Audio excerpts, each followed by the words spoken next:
Back here in Game Live Game Day on SportsGrid, team by team, as we go across the NFL, previewing the 2025 season. Tonight, beginning the AFC East. Just talked about the Buffalo Bills. Spoiler alert, I'm going to be off the air. I'm going to be away the next couple of weekends after this one. There's no way I was going to miss out on the AFC East when these previews are happening and miss out the team that's in my own backyard, the New England Patriots, who there is so much, especially in the betting community, so much love for this team here this offseason with the addition of a real head coach in Mike Vrabel. Gone is Maye, nice guy, just in over his head. Josh McDaniels comes back as offensive coordinator. We have seen, of course, what Tom Brady did, but what he was able to do even with Cam Newton and a Pro Bowl year, by default, with Mac Jones. Now he gets Drake Maye to work with, a guy who is on his ascent in his young NFL career, entering year 2.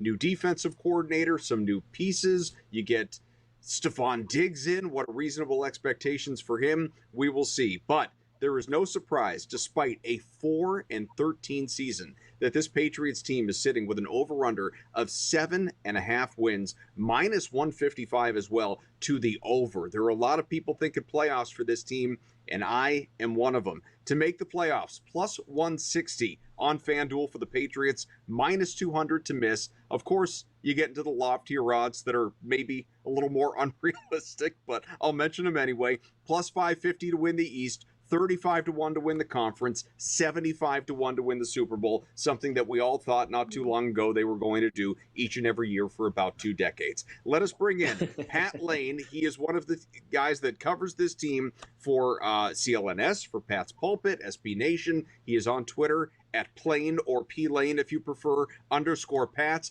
Pat, welcome to the program. How are you? I'm doing great, man. I'm doing great. Thanks for having me, Adam. I really appreciate it, and excited to talk some Pats. I'm always down to talk Patriots. Look, I mentioned it. There's a lot of love outside of Patriots fandom within the NFL community for this team. I think really where we have to begin is it overblown or is it justified? Is this a team that, with its joke of a schedule, second easiest in the NFL, is realistically in the mix for a wild card spot? Maybe. I don't feel confident saying that. I really don't. I think that if the over under is 7.5, I'm taking the over. If the over under is 8.5, I'm taking the under. I think they're going to be right around 8 wins, and I think that is a monumental improvement from last year. I mean, you got to remember now, the Patriots are the 32nd ranked offensive line because there happened to be 31 other NFL teams. If they were 49 other NFL teams, they might have been the 50th ranked offensive line. And so to go from where they were last year to where they are now, where we project them to be now, it's a little unrealistic. I think 8 wins would be a win for them. Yeah, Pat, you're right. There's no doubt about it. There have been wholesale changes on this offensive line. Started with the number 1 draft pick, the number 4 pick overall out of LSU. They addressed that need immediately. If you look at, and this ties into everything we're talking about here, the expectations, how the total landscape of this team has changed overnight, it seems. 4 wins in each of the last 2 seasons. Those 2 seasons combined, in the summertime, when they come out with all the lines before the game, the New England Patriots were favored in a total of 3 games. This season alone, this summer, they are favorites in 11 games.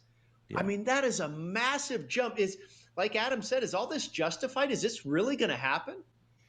So I don't know. 11, I think, is crazy to me. But I understand why they're favored in some of those games. I think that the Vegas matchup in week 1 is going to be a lot more difficult than people are letting on. I believe they're favorites in that game, and I don't know if I necessarily agree with that.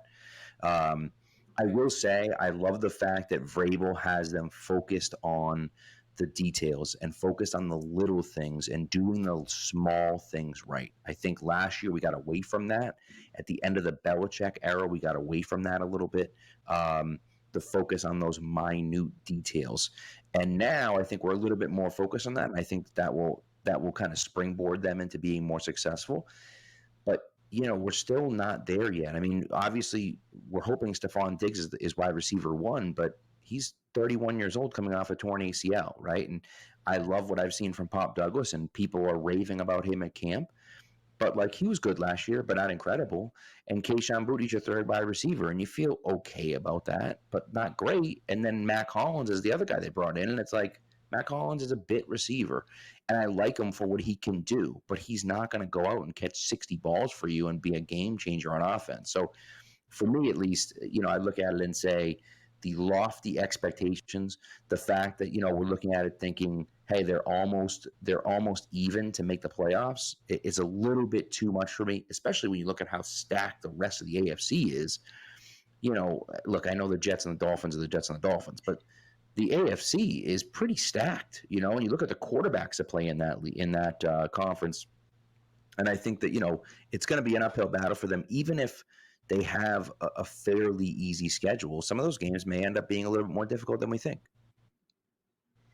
So it's no mystery that, the offense has its question marks, whether it's the offensive line or obviously the pass catchers, but Drake Maye appears to be the real deal. What we saw in glimpses last year, didn't play a full season. As we know, Jacoby Brissett was the starter out of the gate, took a little bit, Maye gets his opportunity. Then there were some injuries as well, has to learn how to, not slide and slide with his feet first and not, run at guys with his head first. That I guess all a part of the learning curve. But now he's got no intended disrespect to the situation last year with Alex Van Pelt, but he's got a real bona fide experienced offensive coordinator in Josh McDaniels. Wasn't the best head coach, but a legit OC. And it's nice that he's got something on his resume that isn't just Tom Brady. He coached up Mac Jones. He had some success with Cam Newton.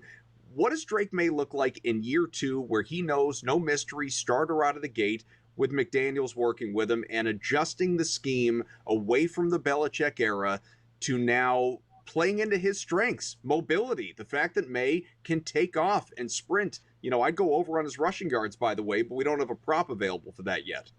Yeah, I'm extremely excited about what Maye's going to look like. I think the rushing is definitely going to be a big factor for them. Last year he had one designed run all year long. He did a good job running the ball, but it was never on designed runs. It was, wow, we're just going to, if you sense pressure, just take off and run. And now that's going to be a threat in the game. And I think that that's really important. And by the way, Josh McDaniels was a bad head coach. So what? Spags was a terrible head coach, and he's a phenomenal defensive coordinator, maybe the best defensive coordinator in football. And so, I'm really excited about getting him back. And you see some of the trickeration that goes on, and some of the trick plays that they're running, and some of the misdirection and things like that. It's just going to make his life a lot easier. And I think too that when you have the consistency of the offense, and Josh knows exactly what he wants to do, when he wants to run the play, what play he wants to run, and what he wants it to look like. And as Maye gets more comfortable with that, he's going to start understanding, okay, they're in this coverage right here. They got, they're overstacked on the left-hand side. We're supposed to run to the left. I don't like that. All right, let's shift the protection and run to the right instead. Or they're in a cover 2 and I want them in a cover 4. You know what I mean? And so that's one of those things for me where I look at it and think, all right, like now that he has some of those answers, I feel a lot better about him this year than I did last year. Pat, I know we're running out of time here and we can get your answer on the other side, but let me set it up here. Obviously, you guys both out there in the Boston area for the past 20 years with championships and Belichick and Brady. And then the last couple of years, you go through transition and now you have what kind of seems like, meet the new boss, same as the old boss, Vrabel and McDaniels, a former player. It's not Belichick, but you know what I mean. Vrabel and McDaniels. And I want to know, I know we're getting ready to go to break here, and maybe both of you guys can answer. Does it feel kind of like, and you're there in camp, does it feel like the old Patriots are back in a little bit, to a small degree anyway? A guy that's actually running the room, unlike Jerod Mayo last year. We'll discuss more with Pat Lane when we come back.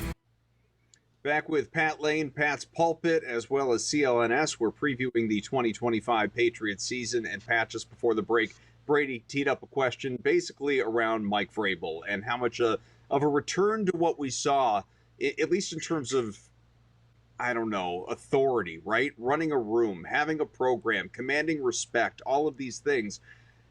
Do we get with Vrabel a la Belichick versus what we had in the very brief Jerod Mayo regime? So I will tell you, it does remind me of Bill, but not Bill Belichick. It reminds me of Bill Parcells. And I know, that was a long time ago. It's 30 years ago now, but Parcells was always trash talking. He was always in his players' ears. He was always firing them up one way or another. And Vrabel's doing the same thing. He's always chirping guys. He's all over the field. Vrabel's a lunatic. He's everywhere. He's jogging everywhere. He's coaching up guys. He's one-on-one with the tight ends, and he's one-on-one with the offensive linemen. Then he's one-on-one with the defensive linemen. Then he's talking to the corners. He's everywhere. Now, Parcells is kind of big, couldn't do that, right? But his aura that he brings out and the way that he talks to the media and the way that he handles himself on the field, to me, is reminiscent of Parcells. And that's what I think of when I see him. And of course, Belichick was great at it too, but he wasn't as outgoing and gregarious as Vrabel was.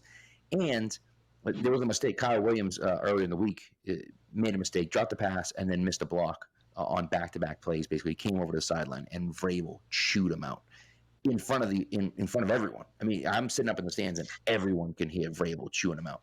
And that's what Parcells does. That's a Parcells thing, and more so than it was a Belichick thing. But the guy that bringing the authoritative kind of feel back to it, like Belichick had, it's great to have Vrabel in the building, and he's the best. He's great.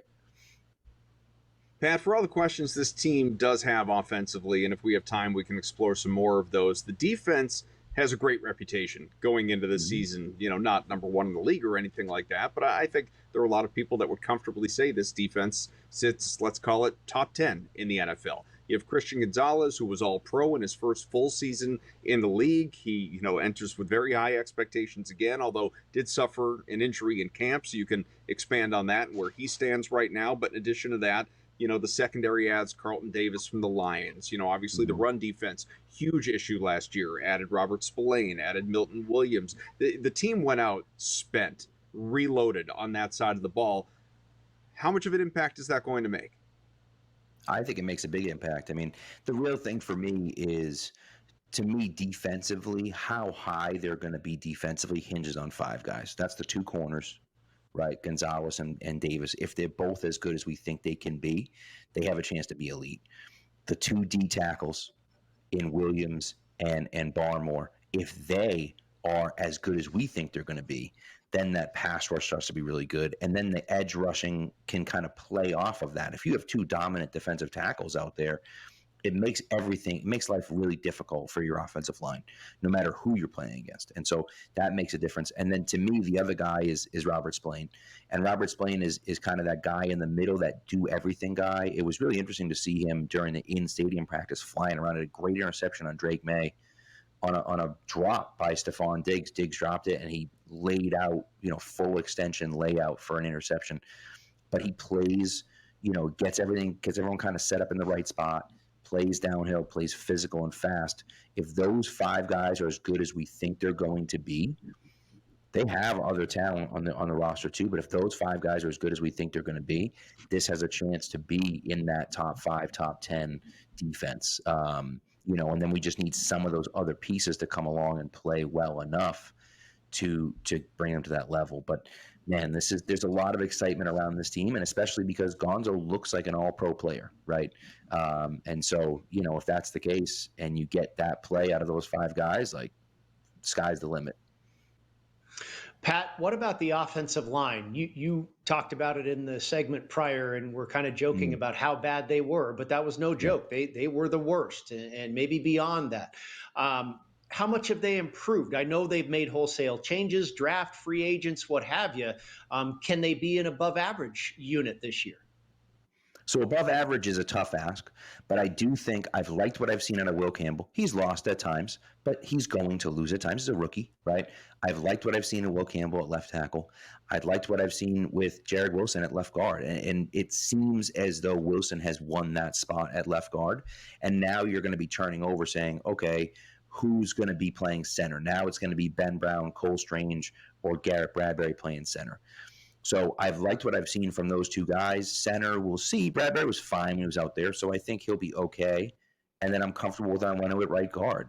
Morgan Moses has been up and down, but if he can be a replacement level player, even if he's not a great player, even if he can just be a replacement level player, that brings your offensive line to a spot where I think they can comfortably be in that mid-20 range.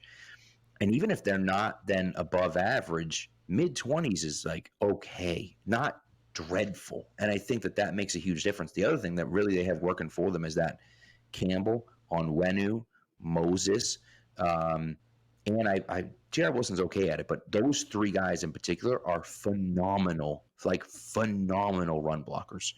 And so what we talked about before in the previous segment with the running game, both with Drake Maye and Ramondre Stevenson and Travion Henderson and Antonio Gibson, if they can create lanes for those guys, it makes Drake Maye's job so much easier. And so having three really good run blockers on your offensive line we know of right now, that's a huge advantage for them.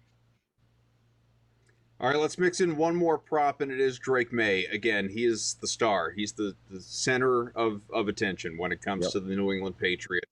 He passed for last year across 13 games, not all starts, just south of 2,300 yards, 15 touchdowns. Entering this year, looking at FanDuel, you've got a touchdown prop of 20.5, more notably, a yards prop of 32.75.5, 1,000 yards higher than what he had last year. Is it ambitious? Do you think he goes over under McDaniels here? I take over on both of them. I take over on both partly because of McDaniels, partly because his receiving core. I mean, we talk about the offensive line being terrible. The receiving core was awful last year. So the fact that the receiving core is better, Drake Maye is better, and he has the OC and McDaniels, I'm going over on both. Pat Lane, CLNS, Pat's Pulpit from SB Nation on Twitter at @Plane_Pats. Pat, thank you so much. Thanks for having me, guys. Appreciate it.